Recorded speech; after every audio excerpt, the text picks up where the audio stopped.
إن تلووا أو تعرضوا فإن الله كان بما تعملون خبيرا صدق اللہ مولانا العظیم۔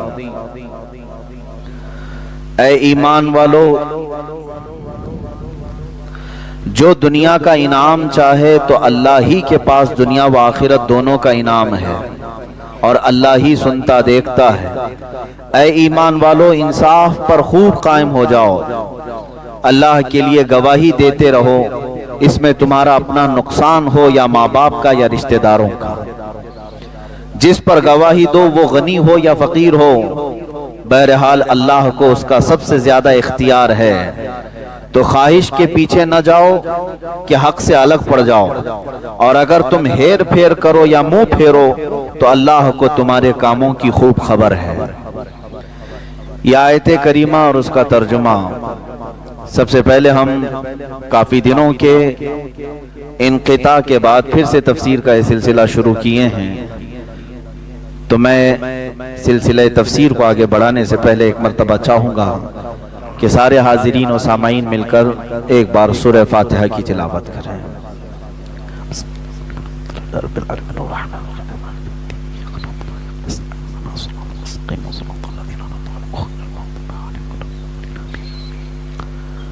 الہ العالمین، ستار العیوب، غفار الذنوب، قدیر و جبار خدا اس کے احسن کلام، اس کی مبارک کتاب کی آیات بینات ہمیں تلاوت کرنے، اس کا ترجمہ صحیح پڑھنے اور اس کی تفسیر صحیح کرنے اور سننے کی توفیق عطا فرمائے۔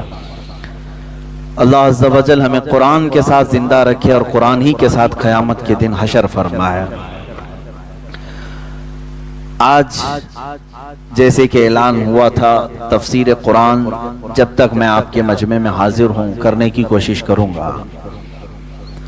علماء کرام کا معاملہ یہ ہے کہ اللہ تعالیٰ نے ان کے رزق کو پوری روئے زمین پر پھیلا دیا ہے، جہاں ان کے دانے ہوتے وہ وہاں پہنچ جاتے ہیں۔ تو میں ایک چھوٹا سا طالب علم ہوں، اللہ تبارک و تعالیٰ پوری روئے زمین پر جہاں دانے بکھیرا ہے ہمارے، ہم وہاں پہنچ جاتے ہیں۔ آج آپ کے درمیان میں ہیں، کل ہو سکتا ہے کسی اور کے درمیان میں ہوں، یہ اللہ کا نظام ہے۔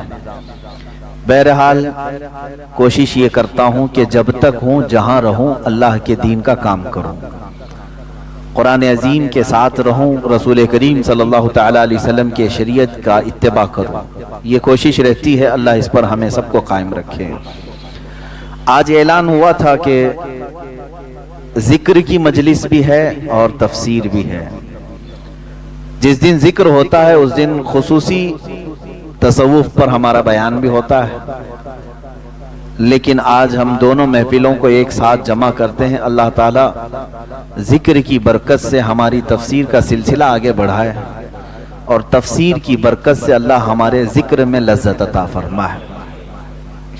دو آیتیں میں نے تلاوت کی، اب میں پھر سے جا کر کے اس کو چیک کروں گا کہ 6-7 مہینے پہلے ہم نے کہاں چھوڑا تھا، یا ہمارے وہ سامعین پورے موجود نہیں ہیں جو کنٹینیو حاضر باش ہوا کرتے، آیتیں نوٹ کرتے ہیں، لیکن پھر بھی انشاءاللہ العزیز میرا غالب گمان یہ ہے کہ یہ آیتیں یہاں سے 6-7 مہینے پہلے رک گئی تھی تفسیر، اب اس کو ہم آگے بڑھاتے ہیں۔ قرآن کی سورہ نساء چل رہی ہے۔ کون سی سورہ؟ نساء۔ سورہ نساء یہ چوتھی سورہ ہے قرآن پاک کی ترتیب کے اعتبار سے۔ سورہ فاتحہ، اس کے بعد سورہ بقرہ، اس کے بعد سورہ آل عمران، پھر چوتھے نمبر پر سورہ نساء۔ نساء کا لفظ ہی بتاتا ہے یہ عورتوں کو کہتے ہیں۔ نساء جو ہے عورتوں کو کہا جاتا ہے، پوری عورتوں کے نام سے ایک سورہ نساء ہے۔ رجال مردوں کو کہتے ہیں، رجال کے نام سے کوئی سورہ نہیں آئی۔ عورتوں کے احکامات کثیر ہیں، جس کی وجہ سے قرآن عظیم میں سورہ نساء کا ایک تذکرہ ملتا ہے۔ اللہ عز و جل یوں ارشاد فرماتا ہے، جو دنیا کا انعام چاہے تو اللہ ہی کے پاس دنیا و آخرت دونوں کا انعام ہے۔ جو دنیا کا انعام چاہے اور اللہ ہی سنتا دیکھتا ہے۔ ایک بات یاد رکھیں، اس سے ملتی جلتی آیت 25ویں پارے میں اللہ تعالیٰ یوں فرماتا ہے، من کان یرید حرث الآخرۃ نزید لہ فی حرث، جو ہم سے آخرت کی کھیتی مانگتا ہے ہم اس کی کھیتی میں اضافہ کرتے ہیں۔ ومن کان یرید حرث الدنیا نؤتہ منہا وما لہ فی الآخرۃ من نصیب، اور جو ہم سے دنیا کی کھیتی طلب کرتا ہے ہم اسے بھی دیتے ہیں لیکن آخرت میں اس کا کوئی حصہ نہیں رکھتے۔ کیا طلب کرنا چاہیے؟ اللہ عز و جل فرماتا ہے جس نے ہم سے آخرت مانگی ہم اس کی دنیا بھی دیں گے اور آخرت بھی دیں گے، اور جو صرف ہم سے دنیا طلب کیا تو اسے دنیا تو دی جائے گی لیکن آخرت میں اس کا کوئی حصہ نہیں ہوگا۔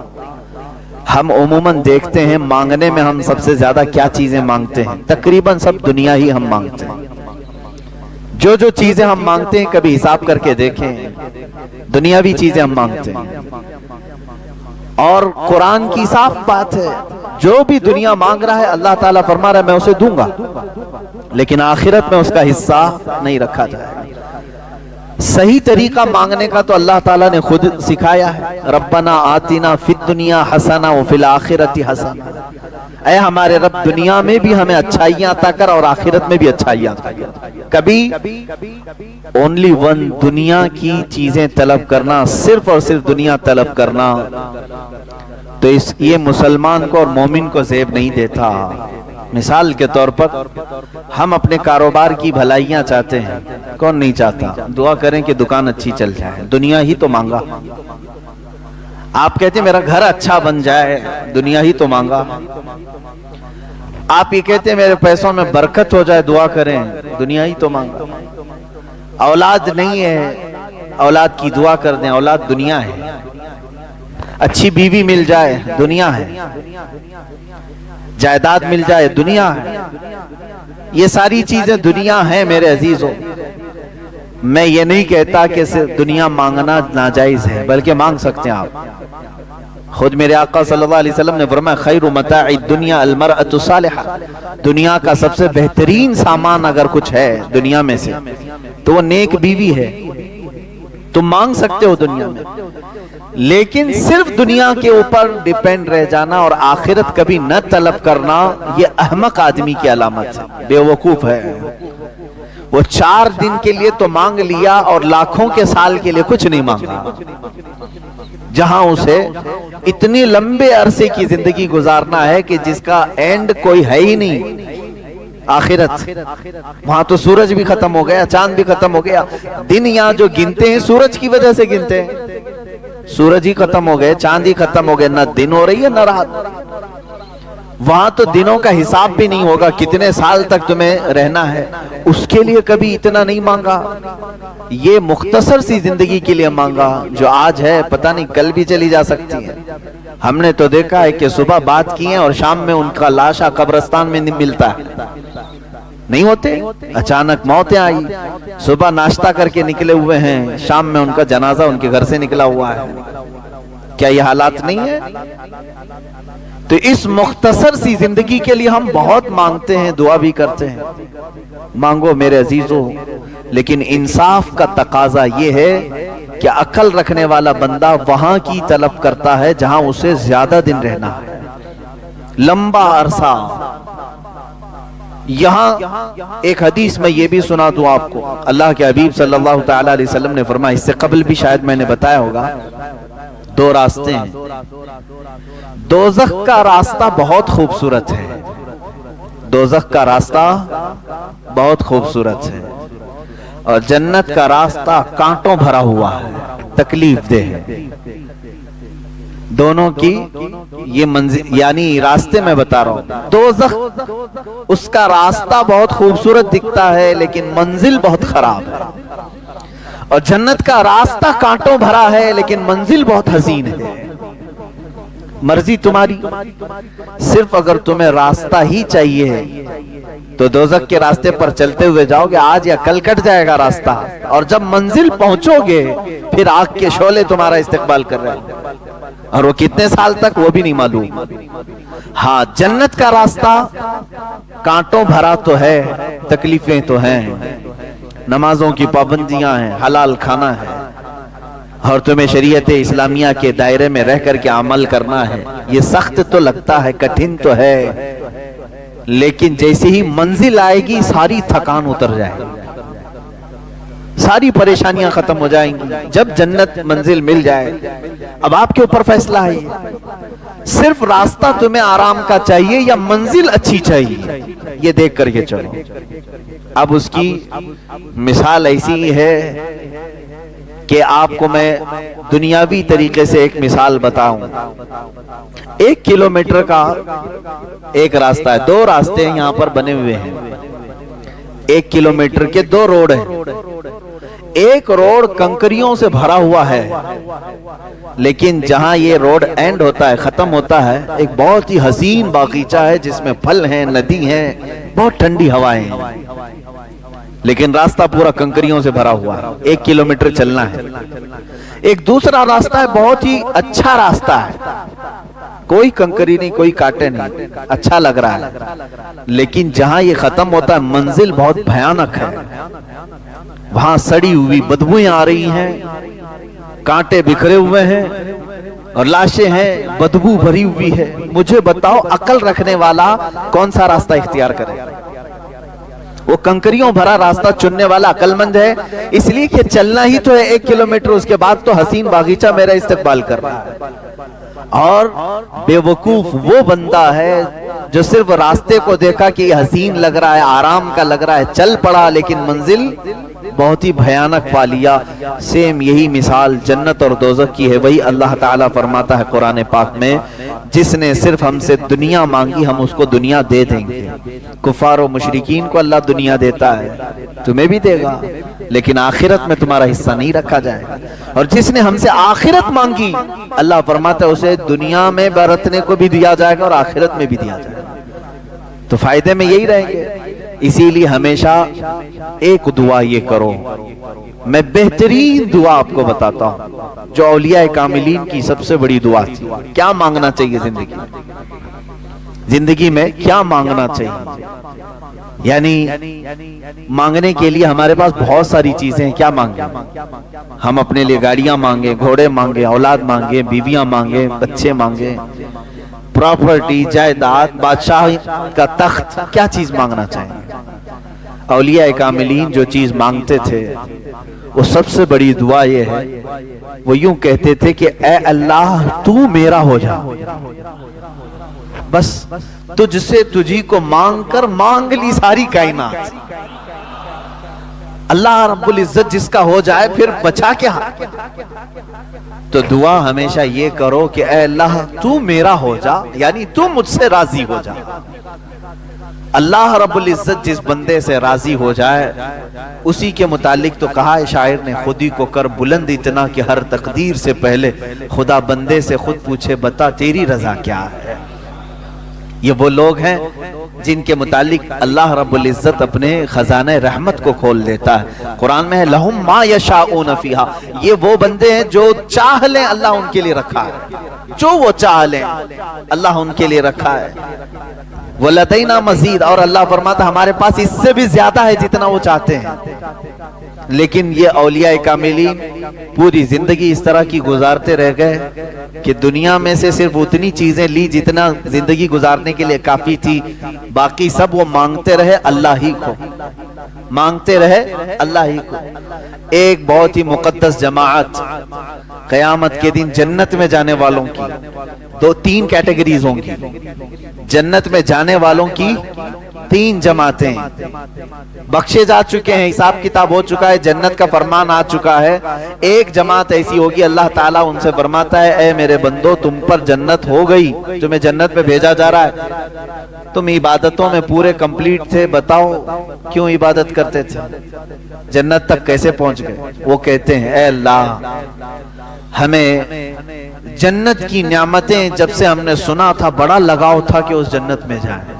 یہ بھی مومن کی شان ہے، جنت میں جانے کی خواہش رکھنا چاہیے، جنت تیری بڑی حسین و جمیل ہے، ہم نے قرآن میں پڑھا، حدیث میں پڑھا، اس لیے اس میں داخل ہونے کے لیے خوب جستجو کرتے تھے، کوئی نماز نہ چھوٹنے پائے، ہر گناہ سے بچتے رہے۔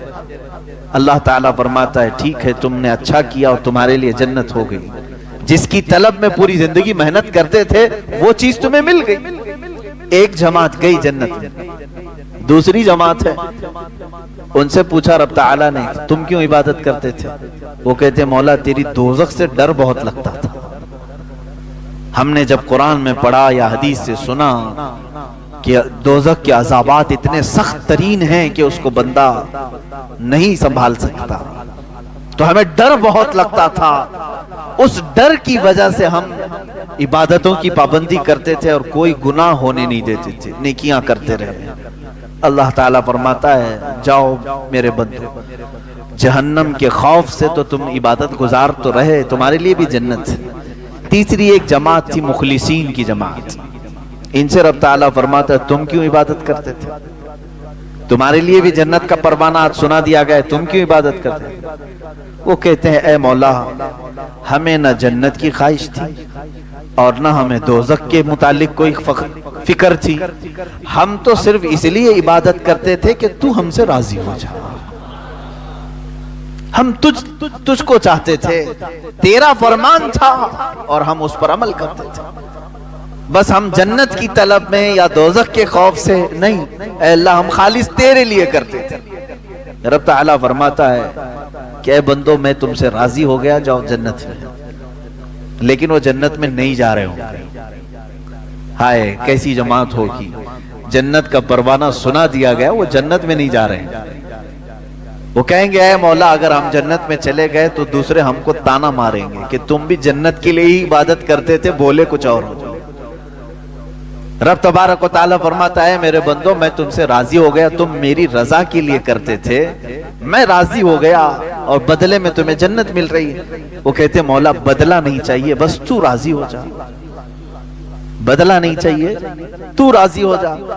یہاں تک کہ روایات میں آتا ہے کہ فرشتوں کو حکم ہوگا ان کو بیڑیاں ڈالو اور جنت میں لے جاؤ، ان کو کھینچ کر کے جنت میں لے جاؤ۔ یہ وہ بندے ہیں جو اللہ سے اگر کچھ مانگتے تھے تو اللہ ہی کو مانگتے تھے، تو ہمارا ہو جا۔ میرے عزیزو آج کے اس آیت کریمہ سے بھی یہی سیکھو کہ مانگنے کے لیے ہزاروں چیزیں تمہارے پاس ہیں، عقل مند بندہ وہ ہے جو اللہ سے اللہ ہی کو مانگ لے، اے اللہ تو میرا ہو جا۔ اور ہم نے بزرگان دین کی زندگیوں میں دیکھا ہے، بلکہ حدیث آپ کو میں بتا دوں، اللہ کے حبیب صلی اللہ تعالی علیہ وسلم نے ارشاد فرمایا من کان للہ کان اللہ لہ، جو اللہ کا ہو گیا اللہ اس کا ہو گیا۔ یہاں تک کہ حدیث قدسی ہے، یہ حدیث قدسی کہتے ہیں فرمان اللہ کا ہے، زبان نبی کونین کی ہے صلی اللہ علیہ وسلم، حضور صلی اللہ علیہ وسلم نے بیان کیا لیکن وہ کلمے اللہ کے۔ اس حدیث قدسی میں اللہ فرماتا ہے ایک بندہ مجھ سے قریب ہوتا ہے، اتنا قریب ہوتا ہے کہ میں اس کا ہاتھ بن جاتا ہوں جس سے وہ پکڑتا ہے۔ کون کہہ رہا ہے؟ اللہ عز و جل۔ رب تعالیٰ فرماتا ہے میں اس کی زبان بن جاتا ہوں جس سے وہ بولتا ہے، میں اس کے کان بن جاتا ہوں جس سے وہ سنتا ہے۔ اللہ تبارک و تعالیٰ یہ ارشاد فرما رہا ہے یہ حدیث قدسی میں۔ تو بندہ اپنے آپ کو اتنا قریب کرتا ہے، اتنا قریب کرتا ہے کہ اللہ رب العزت اس کے اعمال کو اپنا عمل فرما رہا ہے۔ بدر کے وہ صحابہ جب تیر چلا رہے تھے اور کفار و مشرکین کو تہس نہس کر رہے تھے، بعد میں آیتیں نازل ہوئی، اللہ تعالیٰ نے فرمایا وَمَا رَمَيْتَ إِذْ رَمَيْتَ فَلَمْ تَقْتُلُوهُمْ وَلَكِنَّ اللَّهَ قَتَلَهُمْ۔ دو الگ الگ جگہ سے میں پڑھ رہا ہوں۔ حضور صلی اللہ علیہ وسلم سے رب تعالیٰ فرماتا ہے تیر جو چلایا وہ آپ نے نہیں اللہ نے چلایا۔ فَلَمْ تَقْتُلُوهُمْ وَلَكِنَّ اللَّهَ قَتَلَهُمْ، اے صحابہ تم نے نہیں قتل کیا، ہاتھ تمہارا تھا، اللہ نے قتل کیا۔ ان کے عمل کو اللہ اپنا عمل فرما رہا ہے۔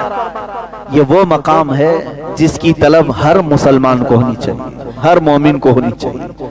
اے اللہ مجھے اس مقام تک پہنچا دے جہاں میرا چلنا پھرنا ہر چیز تیری رضا کے مطابق ہو جائے۔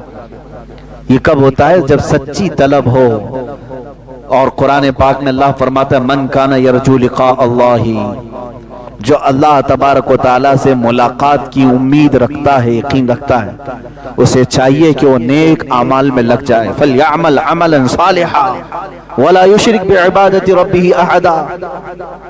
وہ اللہ رب العزت کے ساتھ کسی دوسرے کو اپنا خدا شریک نہ ٹھہرائے اس کے ساتھ، اور اعمال صالحہ میں دن رات لگ جائے، جسے یہ امید ہے کہ وہ اپنے رب سے ملنا چاہے، اپنے مولا سے ملاقات کرنا چاہے. میرے عزیزو، اس آیت کا پورا خلاصہ میں یہ بتا رہا ہوں کہ دنیا میں اگر کچھ مانگو تو آخرت کی طویل زندگی میں اللہ کی رضا مانگو، اللہ کی رضا مانگو.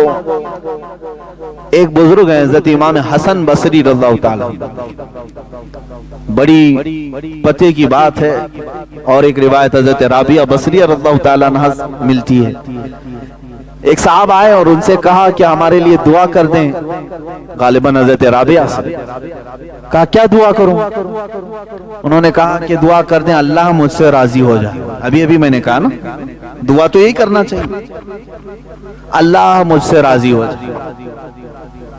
تو بھڑک گئی، کہا یہ دعا کروا رہے ہو مجھ سے اللہ تجھ سے راضی ہو جائے؟ میں دعا تو کروں گی، لیکن پہلے یہ بتا کیا تو بھی اللہ سے راضی ہے؟ کیا تو بھی اللہ سے راضی ہے؟ تو وہ ڈر گئے. انہوں نے کہا کہ ماں، بھلا بندہ بھی کوئی اللہ سے ناراض ہوتا ہے؟ کون ہے وہ؟ کس کی مجال ہے، کس کی جرت ہے کہ وہ اللہ سے ناراض ہے؟ انہوں نے کہا لاکھوں بندے ہیں. کہا کیسے؟ کہا یہ ناراضگی کی علامت نہیں ہے کہ جب وہ موسم گرمی کا دیتا ہے تو کہتے ہائے کیسی گرمی ہے، برداشت سے باہر ہو گئی، جبکہ وہ مولا کہہ رہا ہے میں کسی کو اس کی طاقت سے زیادہ کوئی چیز ڈالتا نہیں. اگر تم اس کی یہ تمام قدرت سے راضی ہوتے تو اس کے موسموں کی شکایت نہیں کرتے. ایک بزرگ چلتے پھرتے راستے میں انہوں نے صرف اتنا کہہ دیا تھا، بارش آ رہی تھی، ارے یہ کیسے بے موسم کی بارش آئی؟ کبھی ہوتا ہے گرمیوں کے دنوں میں بارش آئی. غیب سے انہیں ندا آئی کہ اے بندے، کیا اب تو فیصلہ کرے گا کہ بارش کب ہونا چاہیے اور کب نہیں ہونا چاہیے؟ وہ اتنا روئے کہ تقریباً 40 سال تک انہوں نے اپنا چہرہ آسمان کی طرف نہیں کیا. حقیقت میں میرے عزیزو، آج اللہ کی رضا ہم چاہ تو رہے، لیکن کبھی ہم نے یہ سوچا میں بھی اس کے ہر چیز سے راضی ہوں؟ وہ بندہ راضی ہے جو اس کی دی ہوئے انعامات پر بھی خوش ہے اور اس کے دی ہوئے مصیبتوں پر بھی خوش ہے. لیکن یہاں ہوتا نہیں ہے، بندہ مصیبتوں پر ناشکری کرتا ہے اور انعامات پر اسے بھول جاتا ہے. انعامات ملتے ہیں، خوشیاں آتی ہیں، کہتا میں نے کمایا، کبھی یہ نہیں کہتا ھذا من فضل ربی، یہ میرے رب کے فضل سے ہے. عزیزان گرامی، اللہ کی رضا مانگو، لیکن خود کو پہلے اللہ سے راضی کرو. یعنی اپنے آپ کے دل کو بھی راضی کرو کہ جو کچھ بھی دنیا میں ہوگا وہ میرے مولا کی مرضی سے ہوگا. خاص طور پر عورتوں میں یہ ناراضگی اللہ تبارک و تعالیٰ کے متعلق بہت ملتی ہے. تم ناراض ہوگے اللہ تعالیٰ سے تو اس کا کچھ نہیں بگاڑ سکو گے، تمہاری دنیا بھی تباہ ہے اور آخرت بھی تباہ ہے. تم بندے ہو، اللہ سے ناراض ہونا یہی نہیں کہ اس کو صرف گالیاں دینا، بلکہ بہت ساری چیزوں کو برداشت نہ کرنا یہ بھی اللہ سے ناراضگی کی علامت ہے. جو تمہارے ساتھ کسی کا انتقال ہوا تو کیا اللہ تعالیٰ نے تمہارے ساتھ ظلم کیا؟ تمہارے گھر میں کسی کی موت ہو گئی تو کیا اللہ کا ظلم ہے یہ؟ معاذ اللہ رب العالمین. لیکن کچھ لوگوں کی زبانوں سے یہ جملے نکل جاتے ہیں، کم سے کم اس گھر پر تو رحم کرنا چاہیے تھا، اس گھر پر تو رحم کرنا چاہیے. ایک بات یاد رکھیں، وہ قادر مطلق ہے، اس کے ہر فیصلے میں کوئی نہ کوئی حکمت ضرور ہے. وہ کس کی موت کب لکھا ہے جبھی ہوتی ہے. یہاں تک کہ فرشتوں میں سے بھی، مقرب فرشتوں کو بھی یہ اختیار نہیں ہے کہ اس کے دیے ہوئے وقت سے ایک آن پہلے یا بعد کو ٹال سکیں یا پہل کر سکیں. وہ اللہ رب العزت کی حکمتوں میں سے. بندے مومن کو یہ چاہیے کہ ہر کام پر اس سے راضی رہے، اس کے بعد اس کی رضا کا سوال کرے. بات صحیح ہے؟ پہلے خود راضی ہو اللہ کے ہر حکمت سے اور اس کے بعد سوال کرے اے اللہ تو بھی مجھ سے راضی ہو جا، تب بات دونوں برابر کہلائے گی. تم تو ناراض ہو اس سے، تم اس کے بہت سارے کاموں سے اپنی رضا ظاہر نہیں کرتے ہو، اور پھر اس سے دعا یہ کرتے ہو کہ اللہ تو مجھ سے راضی ہو جا۔ رب تبارک و تعالیٰ اگر یہ فرما دے کہ اے بندے کیا تو بھی راضی ہے اپنی زندگی میں؟ ہاں تو کہہ دو کہ زبان سے، لیکن عمل تمہاری شکایت کر رہا ہوگا۔ بیماریوں میں میں سب کو بتا دیتا ہوں، اچھائیوں میں کسی کو نہیں بولتا۔ دکان 100 دن چلایا، 99 دن فائدہ رہا، ایک دن نقصان ہوا، وہ نقصان کے دن کئی لوگوں کو شکایت تو کر دے گا، فائدہ جتنے دن ہوا تھا وہ سب کو نہیں بتائے گا۔ ارے نہ بتاؤ، نظر لگ جائے گی۔ انعامات کو تو تم نے بتایا نہیں، خسارے کو سب کے سامنے ذکر کیا، صحت کا تو کبھی اعلان نہیں کیا کہ میں بہت ہٹا کٹا ہوں، صحت مند ہوں، اللہ کا فضل ہے، لیکن بیماری کو سب کے سامنے ذکر کیا۔ اللہ کی رضا یہ ہے جو قرآن پاک کی آیت یہ بتاتی ہے، انا للہ و انا الیہ راجعون، بے شک ہم اللہ کے لیے ہیں دنیا میں اور اللہ ہی کی طرف لوٹنے والے۔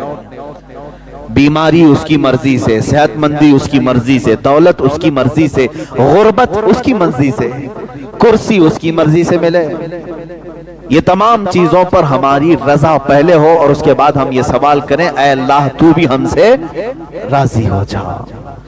آگے کی آیت میں نے جو تلاوت کی ہے یہ دوسری بڑی آیت ہے جس میں اللہ تعالیٰ فرماتا ہے اے ایمان والو، ایک بات سمجھ کر کے چلیں، یہ کتنے بڑے فخر کی بات ہے کہ پورا قرآن جو ہے جس میں خطاب جو ہوتا ہے، خطاب کا مطلب ہوتا ہے کسی کو مخاطب کر کے بلانا، اے فلاں آپ آ جاؤ۔ اب بڑا آدمی کوئی کسی کا نام لے کر کے پکارے تو وہ اپنے پکار پر بھی رشک کرتا ہے کہ مجھے فلاں نے میرا نام لے کر کے پکارا۔ میں سمجھتا ہوں مسلمانوں کو اسی بات پر فخر کرنا چاہیے کہ قرآن میں اللہ نے جگہ جگہ پر یا ایھا الذین آمنو، اے ایمان والو، ہمیں نام لے کر کے پکارا ہے۔ پیدا کرنے والا خود ہمیں پکارے تو ہماری قسمت کی بات کیا ہے۔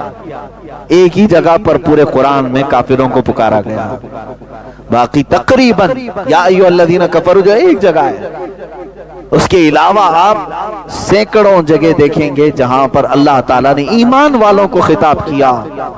ظاہر سی بات ہے جس کو اپنی باتیں بتانی ہوتی ہیں اسی کو خطاب بھی کیا جاتا ہے۔ اب رب تعالیٰ آگے فرماتا ہے کونوا قوامین بالقسط، یہی ہمارا موضوع بھی رہا تھا پچھلے ہفتے، انصاف پر خوب قائم ہو جاؤ اللہ کے لیے، انصاف پر خوب قائم ہو جاؤ اللہ کے لیے۔ میرے عزیزو یہ بہت کٹھن مسئلہ ہے۔ انصاف جو ہے ایک ایسے بال کا نام ہے جس پر سارے چل نہیں سکتے، تلوار سے زیادہ تیز دھار، بال سے زیادہ باریک راستے کا نام ہے انصاف، عدالت۔ یہاں پر اپنے اور غیر کے ساتھ برابری کا معاملہ کرنا بہت نازک ہوتا ہے۔ مالدار اور فقیر کے ساتھ صحیح انصاف کرنا بہت ہی نازک معاملہ ہوتا ہے۔ اچھے اچھے بہک جاتے ہیں، اچھے اچھے اس میں دھوکہ کھا جاتے ہیں۔ رب تعالیٰ کا حکم یہ ہے مومن وہ ہے جو انصاف پر خوب قائم رہے گا، کیونکہ اگر آج تم انصاف نہیں کرو گے، 4 پیسے تمہیں کسی سیٹ سے مل تو جائیں گے، لیکن 50,000 سال والی ایک عدالت قائم ہوگی جہاں تمہیں کھڑا کیا جائے گا۔ وہ قیامت کا دن ہوگا، وہ ایک دن 50,000 سال کے برابر کا، وہاں تو تمہیں انصاف سے گزرنا ہی پڑے گا۔ اور وہاں ایسا ہے انصاف، قرآن کہتے ہیں فَمَن يَعْمَلْ مِثْقَالَ ذَرَّةٍ خَيْرًا يَرَهُ وَمَن يَعْمَلْ مِثْقَالَ ذَرَّةٍ شَرًّا يَرَهُ۔ تم اگر ذرہ کسے کہتے ہیں؟ ایٹم، ذرہ، فزکس وغیرہ پڑھنے والے طلبہ کو معلوم ہونا چاہیے ذرہ کس کو کہتے ہیں۔ ذرہ جو ہے جس کو مائکروسکوپ سے بھی دیکھا جائے تو بہت چھوٹا دکھتا ہے، وہ ذرہ ہے۔ اور اللہ تعالیٰ فرماتا ہے تم نے ذرے کے برابر بھی اگر نیکی کی ہے، قیامت کے دن وہ بھی میں تمہارے سامنے لاؤں گا، اور ذرے کے برابر بھی اگر برائی کی ہے تو وہ بھی تمہارے سامنے لاؤں گا۔ سب چیزیں لائی جائیں، بلکہ سورہ لقمان میں تو اللہ تعالیٰ یوں فرماتا ہے یا بنی انہا ان تک مثقال حبۃ من خردل فتکن فی صخرۃ او فی السماء او فی الارض او فی السماوات او فی الارض یأتی بها اللہ۔ اللہ تعالیٰ فرماتا ہے کہ اگر تم نے رائی کے دانے کے برابر، رائی کا دانہ جانتے ہو نا، رائی کے دانے کے برابر بھی برائی کی، کہاں جا کر کے؟ پہاڑ کی چٹانوں میں اندر داخل ہو کر کے، آسمانوں میں اوپر جا کر کے، یا زمین کی تہ میں جا کر کے اگر گناہ کر کے آئے ہو، یأتی بہ اللہ، رب فرماتا ہے قیامت کے دن اللہ وہ بھی تمہارے سامنے لائے، وہ سامنے لائے گا، وہ تمہیں دکھایا جائے گا، وہ انصاف کا دن ہے۔ اسی لیے سورہ فاتحہ کی بھی آیت یہ کہتی ہے مالکی یوم الدین، اللہ کی تعریف میں تیسری آیت یہی ہے کہ وہ قیامت کے دن کا مالک ہے، اور ایسا مالک ہے کہ وہاں کسی نبی کی بھی نہیں، یعنی شروع کا وقت ایسا ہے کہ نبی کی بھی اس وقت کوئی آواز نہیں ہوگی جب تک میرے آقا صلی اللہ تعالی علیہ وسلم کی شفاعت شروع نہیں ہوگی۔ وہ قیامت کا دن جب خدائے قہار غضب پر ہوگا اور بندوں کے سارے اعمال دفتر کے دفتر لائے جا رہے ہوں گے، یاد رکھنا تم اگر انصاف سے ہٹو گے زندگی میں یہ سب چیزیں لائی جائیں گی۔ آج کسی کا مال ہڑپ کر کے بیٹھو، کسی کا حق کھا کر کے بیٹھو، قرضے دبا کر کے بیٹھو، تو لوگ سمجھتے ہیں کہ کون کیا کر لے گا ہمارا، کیس کرنا ہے کیس کر لو، حکومتیں آتی رہتی جاتی رہتی بدلتی رہتی، کورٹ میں 25 سال چلے گا، کیا ہو جائے گا ہمارا۔ یاد رکھنا اس دن وہ سارا نشہ نکل جائے گا جو قیامت کا دن ہوگا، جو جس کا حق کھایا ہے وہ چھوڑا نہیں جائے گا۔ ایک بات یاد رکھ لیں، حقوق اللہ معاف تو کیے جا سکتے ہیں، حقوق العباد بندہ جب تک نہیں معاف کرتا تب تک نہیں چھوڑا جائے گا۔ حقوق اللہ کیا ہے؟ شراب پیتے تھے تم، معاذ اللہ، جوا کھیلتے تھے، یہ زنا ہو گیا، اور بھی کئی گناہ ایسے ہیں جو حقوق اللہ ہے، تم نے توبہ کر لیا، یہ اللہ کی مرضی پر ہے، وہ چاہے تو قیامت کے دن کھولے گا بھی نہیں، چھپائے گا، معاف کر دے گا۔ لیکن ایک حقوق العباد ہے، فلاں کا پیسہ پکڑ کر کے رکھا ہے، فلاں کی جائیداد ہڑپ کر کے رکھا ہے، کسی کا کچھ لے کر کے رکھا ہے، یہ مت سمجھنا قیامت کے دن ارحم الراحمین سب معاف کرے گا۔ رب تعالی جہاں ارحم الراحمین ہے وہیں اللہ انصاف کو سب سے زیادہ قائم کرنے والا ہے۔ قیامت کے دن انصاف قائم کیا جائے گا، اس مظلوم کو بلایا جائے گا، تیرا حق اس نے دنیا میں لیا تھا، وہ کہے گا ہاں مولا، کیا تو اسے معاف کرتا ہے؟ ارے وہ دن کون معاف کرے گا؟ وہ کہے گا نہیں مولا مجھے اس کی نیکیاں چاہیے، دلائی جائیں گی پوری نیکیاں، اگر کم پڑے تو یہ مظلوم بندہ کہے گا میرے گناہ اٹھا کر کے اس پر ڈال دے، اللہ تعالیٰ فرمائے گا اس کے گناہ اٹھاؤ اور حق مارنے والے کے سر پر ڈالو۔ کچھ ایسے لوگ ہوں گے نمازی، حاجی، سب کچھ ہوں گے، لیکن حق مار کر کے آئے ہوں گے، نیکیاں سب بٹ چکی ہوں گی، دوسروں کے گناہ اٹھا چکے ہوں گے اور دوزخ میں جا رہے ہوں گے۔ دنیا میں نیکیاں کرتے تھے لیکن حقوق العباد میں گرفتار تھے۔ اسی لیے میرے عزیزو انصاف کو پوری طور پر قائم رکھو۔ انصاف کا مطلب صرف یہ کورٹ کچہری کا انصاف نہیں، اپنی ذات کے ساتھ بھی انصاف کرو، اپنی اولاد کے ساتھ بھی، اپنے پڑوسیوں کے ساتھ بھی، معاملات سب کے ساتھ جو بھی آئیں گے انصاف قائم رکھو۔ مزدوروں کے ساتھ انصاف تمہارا الگ ہے، تمہاری بیویوں کے ساتھ تمہارا انصاف الگ ہے، ان کے ساتھ ظلم نہ ہونے پائے، تمہاری اولاد کے ساتھ انصاف الگ ہے، ہر چیز میں پکڑ ہو سکتی ہے۔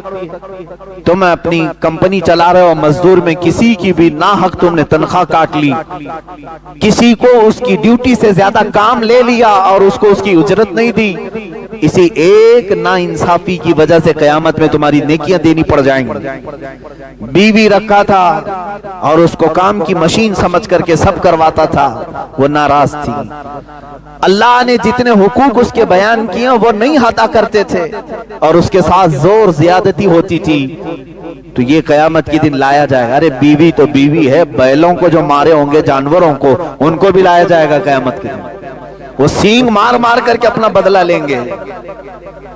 ہاں یہ حدیث پاک میں ملتا ہے، جانوروں کو ناحق جس نے مارا ہے وہ بھی بدلہ دیا جائے گا۔ وہ اللہ جو قرآن میں کہتا ہے یحب المقسطین، وہ انصاف کرنے والوں کو پسند کرتا ہے، تو قیامت کے دن کیا انصاف چھوڑ دیا جائے گا؟ نہیں، حقوق العباد پورے لائے جائیں گے۔ اولاد تمہاری 4 بیٹے تھے، کسی ایک کو ہی سب سے زیادہ دیا، باقی کو دبا دیا، یہ مت سمجھنا دنیا ہے سب چل جائے گا۔ قیامت کے دن پکڑ ہوگی، ساری اولاد کو تمہیں ایک نظر سے دیکھنی ہوگی۔ کسی باپ کو یہ اختیار نہیں دیا شریعت نے کہ وہ اپنی کسی اولاد کو آگ کر دے، یعنی جائیداد نہیں دوں گا اس کو لکھوا لیا، کیا آج سے تو میرا بیٹا نہیں ہے، تیری شکل نہیں دیکھوں گا، تو میری میت پر نہ، اپنے اولاد سے اس کو خارج کر دیا۔ کسی باپ کو شریعت نے یہ اختیار ہی نہیں دیا ہے، اور اگر کسی نے ایسا کیا بھی ہے قیامت کے دن وہ پکڑا جائے گا۔ بیٹے نے اپنے باپ کے ساتھ جو کچھ بھی کیا ہے وہ سزا بھگتے گا، لیکن دنیا میں تم اس کی وراثت میں اور اس کے حقوق میں ایک پیسہ بھی نہیں رکھ سکتے۔ باپ کو بہنوں کا حق مارا جائے، کئی جگہوں پر دیکھا گیا ہے۔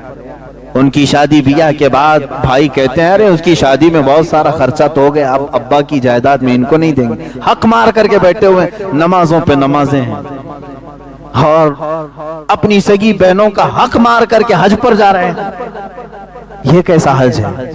چوہے کھا کر کے بلی حج کو چلی ہے، جو محاورہ ہے۔ اسی طرح سے کئی لوگ کرتے ہیں، ان کی عبادتیں نہیں، وہ حقوق العباد میں گرفتار ہیں۔ حقوق العباد کا مطلب ہے بندوں کے حقوق پورے ہونے چاہیے، اور اللہ تعالیٰ قرآن میں فرمانا ہے کونوا قوامین بالقسط، اے ایمان والو انصاف پر پورے کے پورے اتر جاؤ، پورے کے پورے۔ حتیٰ کہ میں آپ کو بتاؤں اپنے جسم کے ساتھ بھی ہمیں انصاف کرنا ہے، جسم کے ساتھ بھی انصاف ہے۔ حضور صلی اللہ تعالیٰ علیہ وسلم کی بارگاہ میں 3 صحابہ آئے جو قسمیں کھا رہے تھے حضور کی عبادت کو دیکھ کر۔ ایک صحابی نے کہا میں رات بھر آج سے نہیں سوؤں گا، عبادت ہی کروں گا۔ ایک نے کہا میں کنٹینیو روزے رکھوں گا۔ ایک نے کہا میں آج سے کبھی کسی عورت کو چھوؤں گا نہیں، میری بیوی کو بھی چھوڑ دوں گا۔ حضور صلی اللہ تعالیٰ علیہ وسلم باہر آئے اور فرمایا کون کون ہے جو تمہیں اس طرح کی قسمیں کھا رہا تھا؟ انہوں نے کہا یا رسول اللہ صلی اللہ علیہ وسلم آپ کی عبادتوں کو دیکھ کر کے ہم نے اس طرح کہا، جب آپ معصوم ہو کر رات بھر عبادت کرتے ہیں تو ہم تو اور زیادہ عبادت کرنا چاہیے۔ حضور اکرم صلی اللہ تعالی علیہ وسلم نے فرمایا ان علیک جسمک لجسمک حق، اللہ کے حبیب صلی اللہ علیہ وسلم فرماتے ہیں بے شک تم پر تمہارے جسم کا بھی حق ہے، تمہارے اوپر تمہارے جسم کا بھی حق ہے۔ اللہ کی عبادت کرو تھوڑی رات اور اپنے جسم کو آرام بھی دو، اور اگر تم نے اس کو جلا کر اس کو تکلیف میں ڈال کر کے رکھا تو پھر یہ جسم بھی قیامت کے دن تمہارے خلاف مقدمہ کرے۔ ہاں ہمیں انصاف اسلام نے یہ سکھایا اپنے جسم کے ساتھ، یہاں تک بھی انصاف ہے۔ جو چیزیں تمہارے جسم کی ضروریات تھیں اس کو روک نہیں سکتے، تو یہیں سے سمجھ میں آتا ہے جنہوں نے اپنے ہاتھوں ہلاکت کیا، اپنی گٹکا کھا کھا کھا کر کے پورا منہ سڑ گیا، یاد رکھنا تم نے کس کے ساتھ ظلم کیا؟ تم یہ سوچتے ہو کہ میری زندگی ہے، میرا جسم ہے، میں کچھ بھی کر لوں، قیامت کے دن تمہاری یہ جبڑے تمہارے خلاف بولیں گے کہ مولا اس نے تیری نافرمانی میں مجھے جلا کر خاک کر دیا۔ کسی بھی چیز کی لمٹ ہے، میں تو گٹکے کی بات کر رہا ہوں، کھانا ہی صحیح، چلو گٹکا چھوڑو، حلال کھانا ہی، چاول ہی اتنا کھایا کہ پیٹ پھٹ گیا، یہ بھی جائز نہیں ہے، یہ بھی جائز نہیں ہے کہ تم نے اپنے جسم پر ظلم کیا، اس کی حیثیت سے زیادہ اس پر بوجھ ڈالا۔ آپ دیکھ رہے حضور اکرم صلی اللہ تعالیٰ علیہ وسلم کے پاس ایک صحابی آئے اور کیا شکایت لے کر کے آئے؟ میرا اونٹ بدک گیا ہے۔ اونٹ جب سرکش ہوتا ہے نا جلدی قابو میں نہیں آتا، پکڑ میں نہیں آتا۔ وہ آئے حضور اکرم صلی اللہ علیہ وسلم کی بارگاہ میں، حضور نے کہا چلو میں دیکھتا ہوں۔ جب حضور اکرم صلی اللہ تعالیٰ علیہ وسلم گئے تو واقعی وہ اونٹ کسی کے ہاتھ میں نہیں آ رہا تھا، صحابہ ڈر گئے۔ جب اونٹ سرکش ہوتا ہے تو انسان کی کھوپڑی کھینچ لیتا ہے، بہت سخت ہو جاتا۔ اللہ کے حبیب صلی اللہ تعالیٰ علیہ وسلم نے کہا سب ہٹ جاؤ میں جا کر دیکھتا ہوں۔ حضور آگے چلنے لگے، صحابہ ڈر گئے کہ اونٹ سرکش ہے کہیں نقصان نہ پہنچا دے۔ میرے آقا صلی اللہ علیہ وسلم چلتے چلتے وہ سرکش اونٹ کے سامنے تک آ گئے، صحابہ پیچھے سے ڈر رہے تھے۔ اللہ کے نبی صلی اللہ علیہ وسلم نے فرمایا کوئی جانور مجھے ایذا نہیں دیتا، اللہ کے نبیوں کو جانور ایذا نہیں دیتے۔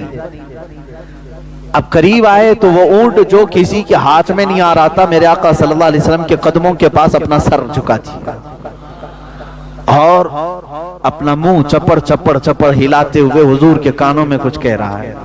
میرے آقا صلی اللہ تعالی علیہ وسلم نے سنا، اس کے بعد بلایا اونٹ کے مالک کو، صحابی تھے، کہا کہ اونٹ تیری شکایت کر رہا ہے، تو اس پر بوجھ زیادہ ڈالتا ہے، اس کو کھانا کم دیتا ہے، تیری ناانصافی کی شکایت کر رہا ہے، تو آج سے یہ عہد کر میرے پاس کہ اس سے اتنا ہی کام لے گا جتنا اس کو کھلاتا ہے، یا اگر کام زیادہ لیا تو کھانا بھی زیادہ دے دے۔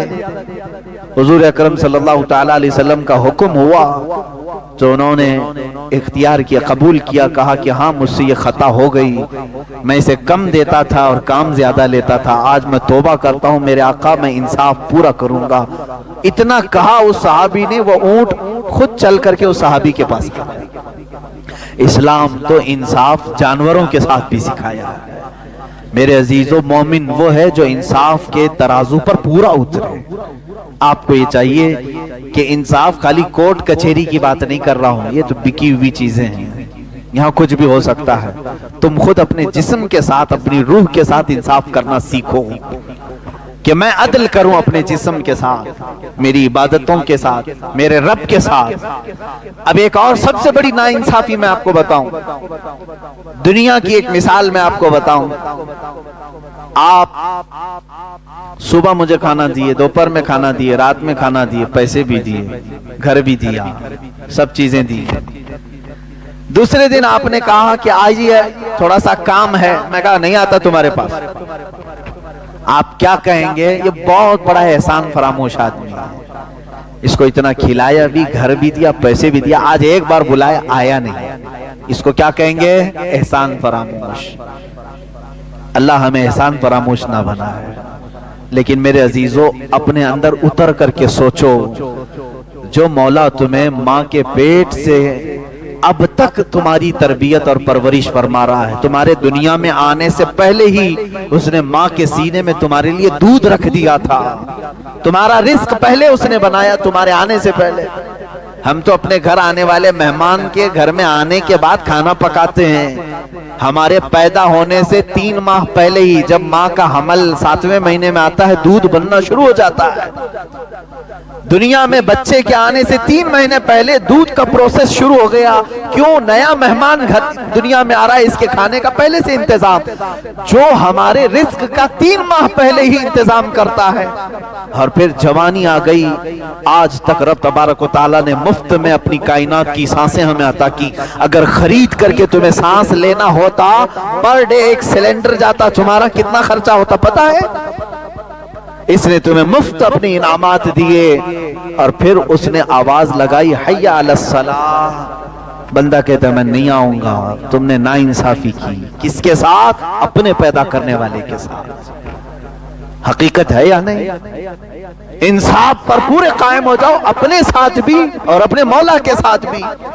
حق تو یہ تھا کہ مولا اگر چاہتا تو یوں ارشاد فرماتا ہے، میرے بندے میں نے تجھے جسم دیا ہے، میں تیرے جسم کے اندر روح چلا رہا ہوں۔ اللہ اگر چاہتا تو یہ حکم دیتا کہ سارے انعامات میرے یوز کر رہا ہے، تو 24 گھنٹے میں 12 گھنٹے میری بارگاہ میں بیٹھ، 12 گھنٹے تو دنیا میں اپنے کام کاج کر۔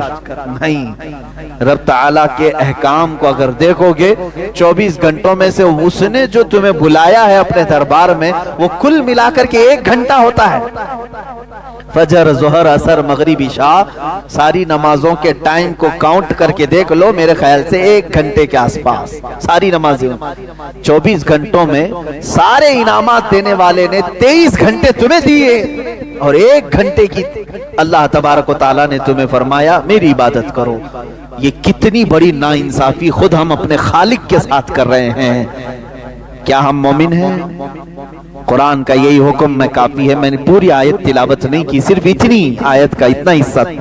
اللہ فرماتا ہے کونوا قوامین بالقسط، اللہ فرماتا ہے اے ایمان والو انصاف پر پورے کے پورے اتر جاؤ، شہداء للہ، اللہ کے لیے گواہی دیتے ہوئے۔ اب آگے کی باتیں آتی ہیں، آگے کی باتیں گواہی کے متعلق آتی ہیں کہ گواہی دینے والے کیسے ہوں، کس کے لیے ہوں۔